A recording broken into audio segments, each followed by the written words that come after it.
Nós vamos falar hoje em Lamentações capítulo 4. Vamos falar da perda da honra. Perder coisas, irmãos, vocês já sabem disso, é muito doloroso. Em alguns casos, inclusive, algumas pessoas diriam que perder bens materiais dói mais do que perder a própria saúde. Então, perder é humilhante, perder nos deixa tristes também. Às vezes é difícil reconquistar aquilo que perdemos, tanto na questão dos bens materiais, quanto da saúde e da honra também. Às vezes perder a honra, a reputação, é até irremediável, não dá nem para voltar mais atrás e recuperar. E o que nós estamos vendo em Lamentações sempre é perda. Eles estão sempre perdendo e só perdendo. E agora nós vamos ver mais especificamente sobre perda da honra. E 3 coisas se foram aqui no capítulo 4. A nobreza se foi.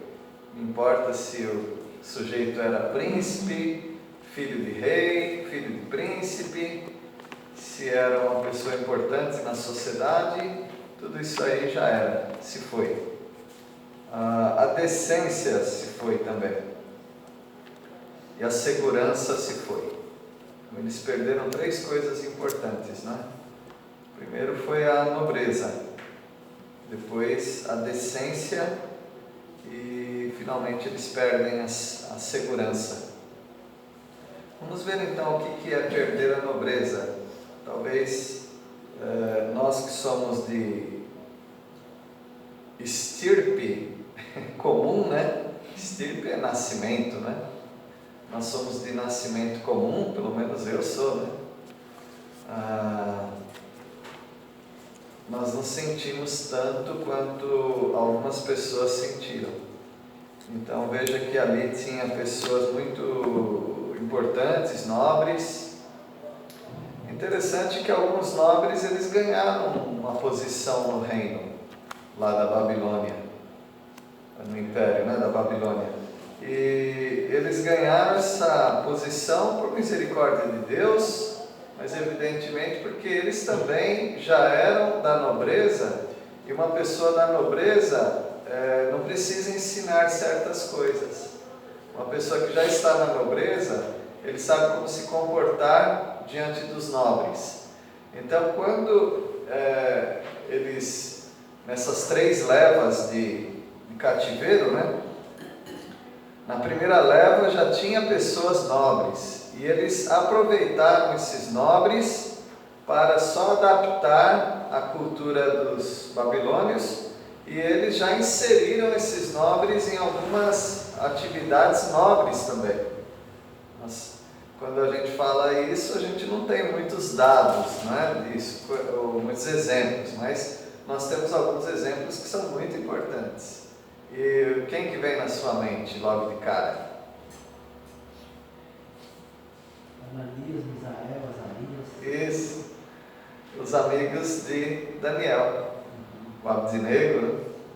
Então esses aí já eram nobres, eles aproveitaram. E certamente tinha muitos outros que eles aproveitavam. Mas havia muitos nobres em Judá.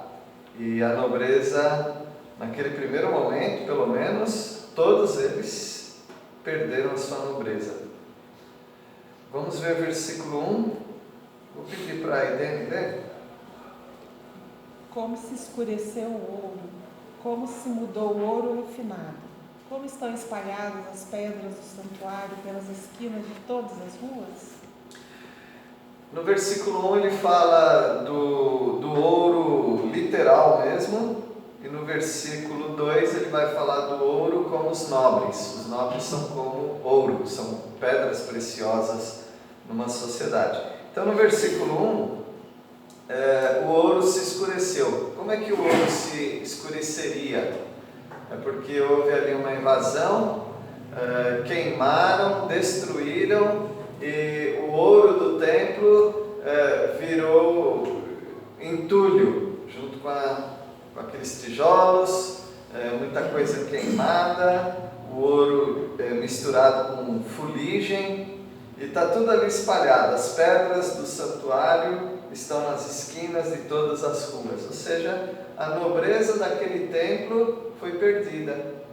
Então, foi-se a nobreza do templo, que era tão estimado pelo povo de Israel, não só de Judá, mas de todo Israel.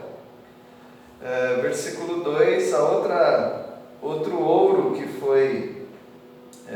se foi, foram os nobres, pedras preciosas, figuradamente falando. Versículo 2, Joãozinho. Vejam como os filhos preciosos de Sião, que valem seu peso em ouro puro, são tratados como vasos de barro feitos por um oleiro qualquer. Uma pessoa tão importante, que era honrada nas ruas, nas repartições públicas e tudo mais, agora não vale mais a peso de ouro, é como vaso de barro. Perderam totalmente a sua compostura, a sua nobreza. Quando a gente vê esses filmes do Holocausto, a gente vê muito disso, né? Muitos judeus que eram nobres, judeus que eram ricos, eles simplesmente iam misturado lá com aquele macacão horrível, com aquela estrela amarela costurada, e eles iam como se fosse qualquer pessoa, e eles eram quaisquer pessoas no meio daquela multidão do Holocausto, e aquilo foi bem humilhante. Até hoje, o governo da Inglaterra, na Europa, eles estão recuperando obras de artes daqueles nobres, tesouros, pedras preciosas, ouro, muitos objetos estão sendo devolvidos para as famílias, né, os familiares daqueles judeus, tentando ressarcir, né, toda aquela nobreza que eles perderam, tentando trazer de volta. Mas aqui nós vemos esses nobres passando muita vergonha, perdendo a sua reputação, como são agora reputados por objeto de ouro, ou seja, perderam a reputação de ouro e agora são reputados por objetos de, eu falei de ouro, né, de barro, objetos de barro. Versículo 3, Dona Helena.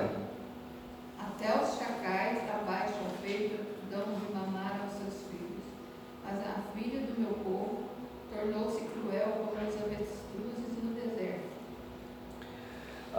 As mães que dão leite para os seus bebês, né, amamentam, agora elas perderam esse privilégio.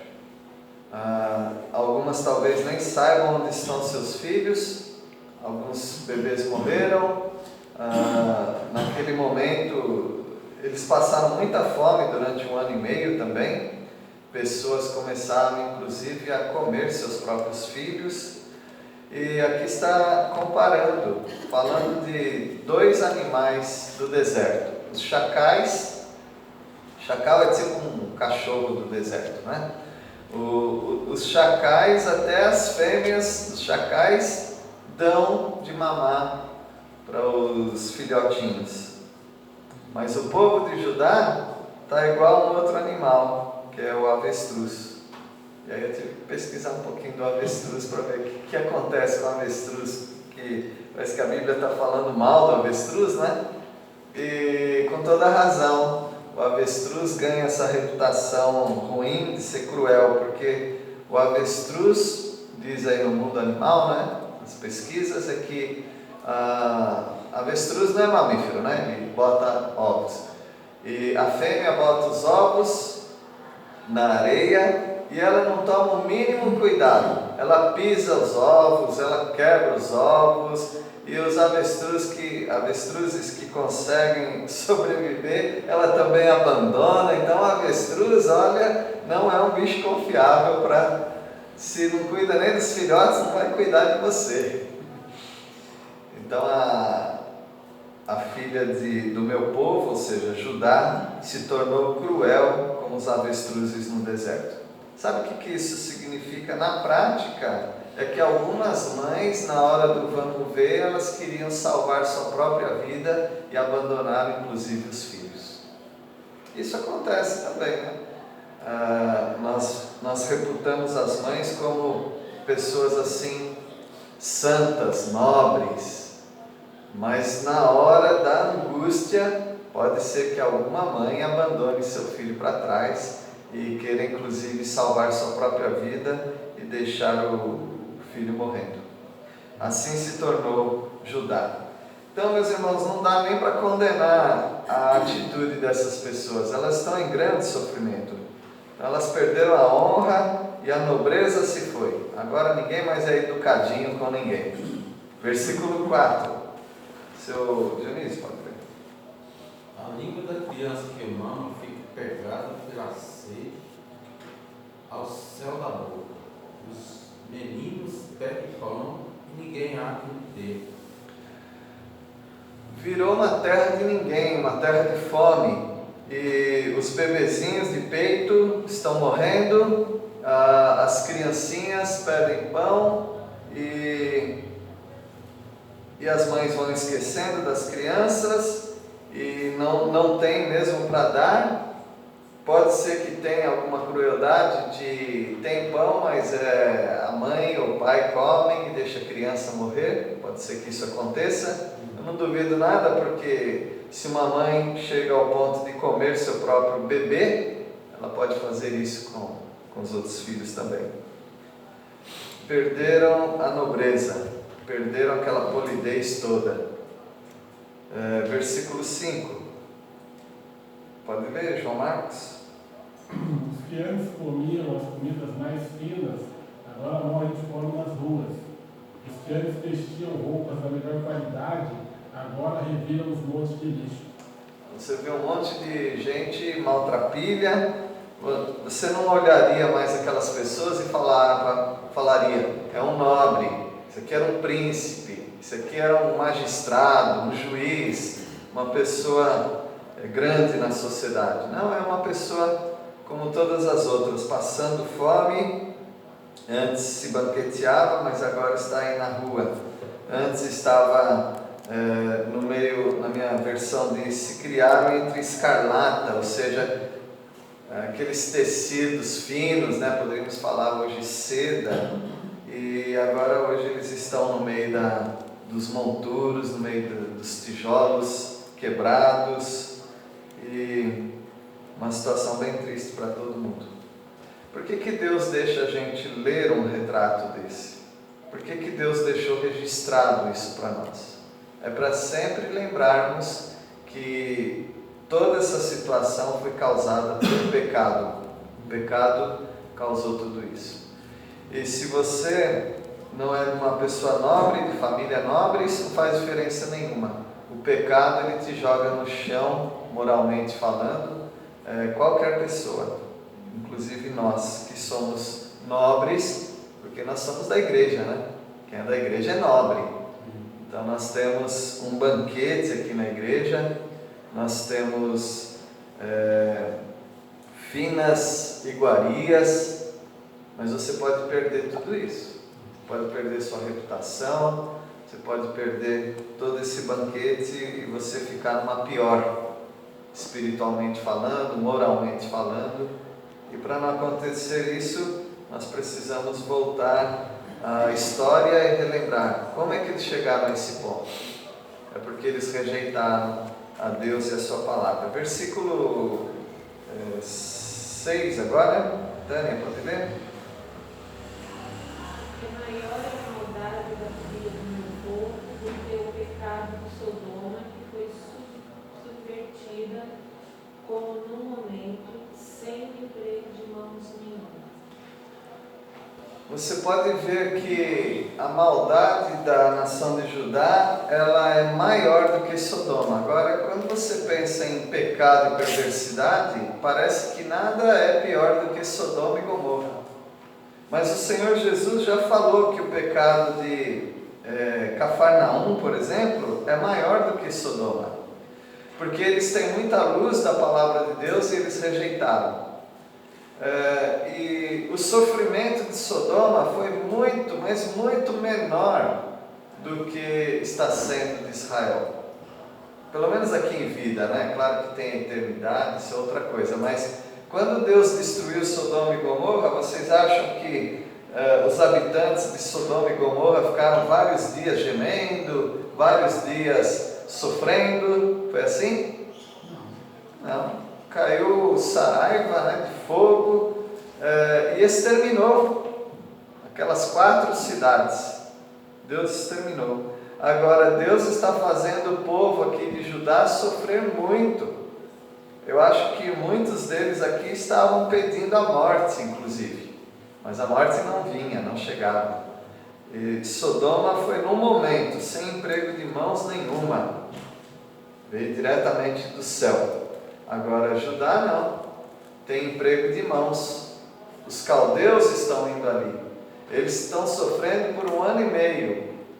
Aquele sítio, aquela prisão dentro da própria cidade.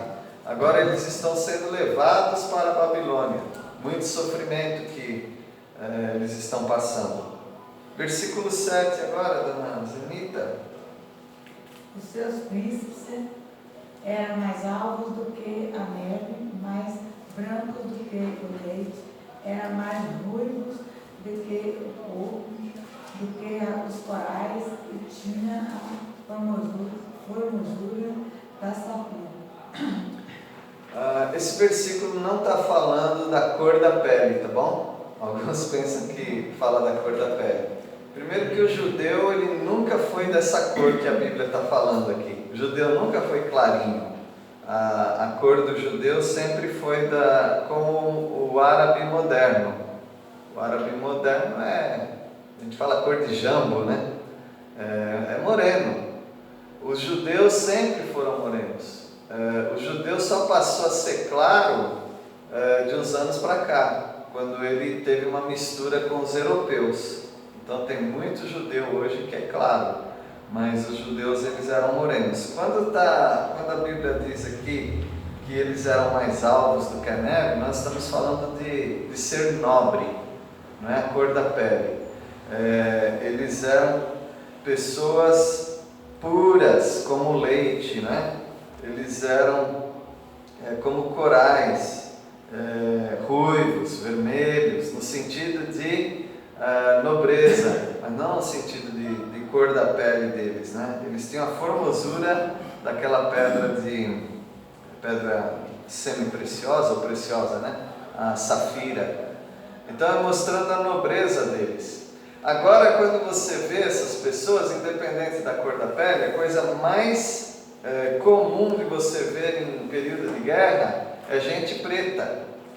Preta do quê? De fuligem. Porque tem um monte de escombro caído, a pessoa está fugindo, aí ela pega um tição de madeira e joga para lá e depois já está toda suja. A pele está suja de fuligem, a roupa está toda preta também de fuligem. É um momento, é um cenário de guerra. Em cenário de guerra, as pessoas parece que elas estão saindo de uma carvoraria. Isso aí. De uma mina de carvão. Então, o versículo 7 ele está falando mais disso do que da cor de pele, tá bom? E no versículo 8, João Mendes, pode ler? Mas agora escureceu-se o aspecto mais do que a fuligem. Não são conhecidos nas ruas, a sua pele se lhes pegou aos ossos, secou-se como uma madeira. Isso, está dizendo aqui que eles estão, aqui até fala da palavra fuligem, né? Seu aspecto é mais do que a fuligem, ou seja, estão sujos, maltrapilhos, cansados, desidratados mesmo assim, e desidratado, a pele deles está desidratada, Então eles não... Porque aqueles trabalhadores, por exemplo, você sabe que no Oriente Médio eles não trabalhavam como nós, né? Bom, em muitos lugares, por exemplo, no Amazonas, o horário de trabalho, para as pessoas que trabalham fora assim, ele não é normal igual o nosso. Começa de manhã e vai à tarde, né? Eles trabalham, pessoas que trabalham em construção, por exemplo, com a seu Dionísio, eles trabalham cedinho até 10 horas, 10 e meia da manhã. Aí eles param. Aí eles vão voltar só umas 2 e meia da tarde, 3 horas. Aí eles trabalham depois, porque não dá para trabalhar em Manaus ao ar livre nesse período. O Vitor, né, construindo a casa dele lá na aldeia, junto com as outras pessoas também, era a mesma coisa. Eles começavam de madrugada cedinho e 10 horas eles já estavam parando. Depois eles só voltavam às 3 horas da tarde. Então, mas essas pessoas aqui, elas estão a céu aberto, desidratadas, com a pele toda ressecada, a pele aqui dizendo que se apegando aos ossos, maneira de dizer, né? Secou-se como uma madeira, né?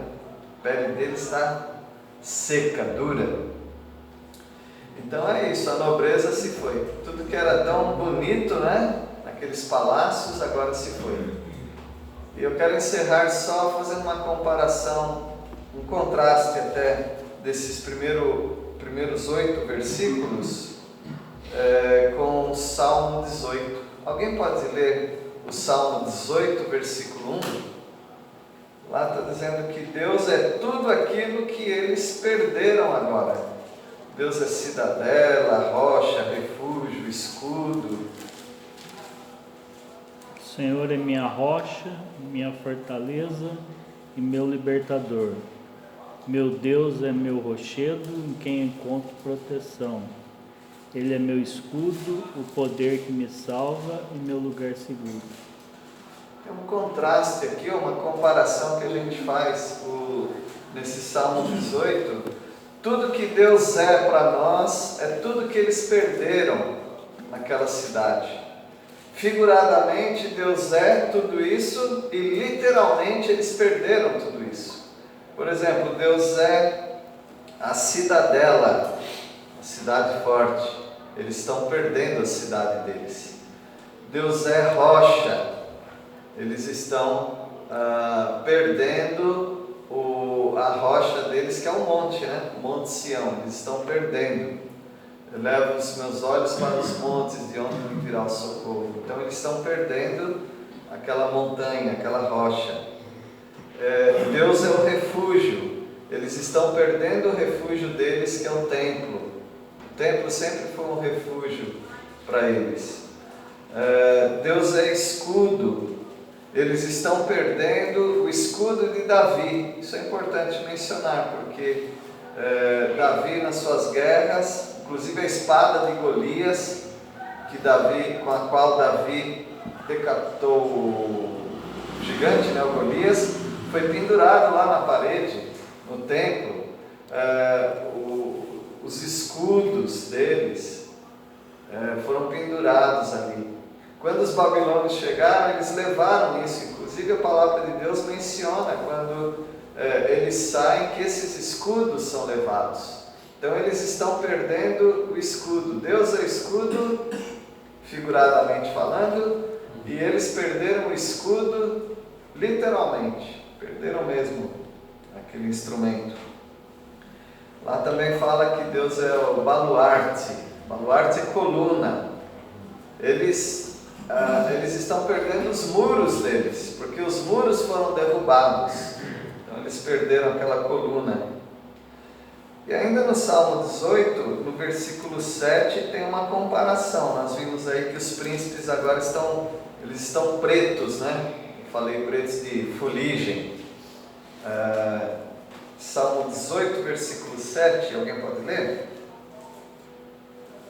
Eu acho que podem continuar uns 3 versículos, porque ele fala de escuridão.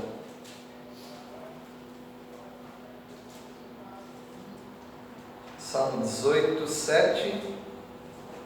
Então a terra se abalou e tremeu, vacilaram também os fundamentos dos montes, e se estremeceram porque ele se indignou. Isso, o 19? O 9? 9. Desculpa, 8. Das suas narinas subiu fumaça, e fogo devorador na sua boca. Dele saíram brasas ardentes. Isso, esse é o cenário de Judá, tudo pegando fogo. Baixou ele os céus e desceu, e teve sob os pés densa escuridão. Isso, 10 também. Cavalgava um querubim e voou, sim, levado velozmente nas asas do vento. E para encerrar aí o versículo 11 também. Das trevas fez um manto em que se ocultou, escuridade de águas, espessas nuvens dos céus, era o seu pavilhão. Isso, daí o 12 fala também do resplendor e das densas nuvens que se desfizeram. Então, é um cenário muito semelhante. O Salmo 18, mostrando o que Deus é e o que eles perderam.